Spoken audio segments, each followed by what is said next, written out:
మీరు తీర్పు తీర్చకుడి, అప్పుడు మిమ్మును గూర్చి తీర్పు తీర్చబడదు. మీరు తీర్చు తీర్పు చొప్పుననే మిమ్మును గూర్చియు తీర్పు తీర్చబడును. మీరు మీరు కొలుచు కొలత చొప్పుననే మీకును కొలవబడును. నీ కంటిలోనున్న దూలమును ఎంచక నీ సహోదరుని కంటిలో ఉన్న నలుసును చూచుట ఎలా? నీ కంటిలో దూలముండగా నీవు నీ సహోదరుని చూచి నీ కంటిలోనున్న నలుసును తీసివేయమని చెప్పనేలా? వేషధారి, మొదట నీ కంటిలో ఉన్న దూలమును తీసివేసుకునుము. అప్పుడు నీ సహోదరుని కంటిలో ఉన్న నలుసును తీసివేయుటకు నీకు తేటగా కనపడును. పరిశుద్ధమైనది కుక్కలకు పెట్టకుడి. మీ ముత్యములను పందుల ఎదుట వేయకుడి.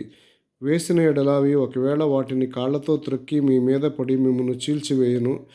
అడుగుడి మీకు ఇయ్యబడును, వెదకుడి మీకు దొరుకును, తట్టుడి మీకు తీయబడును. అడుగు ప్రతివాడును పొందును, వెదకువానికి దొరకును, తట్టువానికి తీయబడును. మీలో ఏ మనుష్యుడైనను తన కుమారుడు తను రొట్టెను అడిగిన ఎడల వానికి రాతినిచ్చున, చేపను అడిగిన ఎడల పాముని ఇచ్చున? మీరు చెడ్డవారై ఉండియు మీ పిల్లలకు మంచి ఈవులను ఇయ్యనెరిగి ఉండగా పరలోకమందున్న మీ తండ్రి తన్ను అడుగువారికి అంతకంటే ఎంతో నిశ్చయముగా మంచి ఈవులను ఇచ్చును.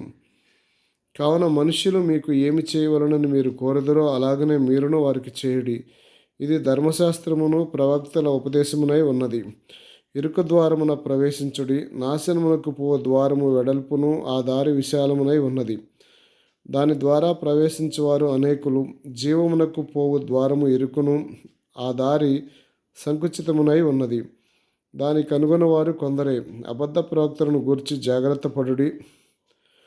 వారు గొర్రెల చర్మములు వేసుకొని మీ యొద్దకు వత్తురు, కానీ లోపల వారు క్రూరమైన తోడేళ్ళు. వారి ఫలముల వలన మీరు వారిని తెలుసుకుందరు. ముండ్ల పొదలలో ద్రాక్ష పండ్లనైనను పల్లేరు చెట్లను అంజూరపు పండ్లనైనను కోయుదురా? అలాగనే ప్రతి మంచి చెట్టు మంచి ఫలములు ఫలించును, పనికిమాలిన చెట్టు కాని ఫలములు ఫలించును. మంచి చెట్టు కాని ఫలములు ఫలింపనేరదు, పనికిమాలిన చెట్టు మంచి ఫలములు ఫలింపనేరదు. మంచి ఫలములు ఫలింపని ప్రతి చెట్టు నరకబడే అగ్నిలో వేయబడును. కాబట్టి మీరు వారి ఫలముల వలన వారిని తెలుసుకుందరు. ప్రభువా, ప్రభువా అని నన్ను పిలుచు ప్రతివాడు పరలోక రాజ్యములో ప్రవేశించుడు గాని పరలోకమందున్న నా తండ్రి చిత్త ప్రకారము చేయవాడే ప్రవేశించును.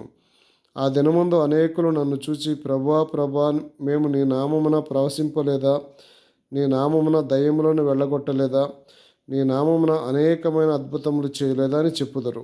అప్పుడు నేను మిమ్మల్ని ఎన్నడూనూ ఎరగను, అక్రమము చేయువారులారా నా యొద్ద నుండి పొండని వారితో చెప్పుదును.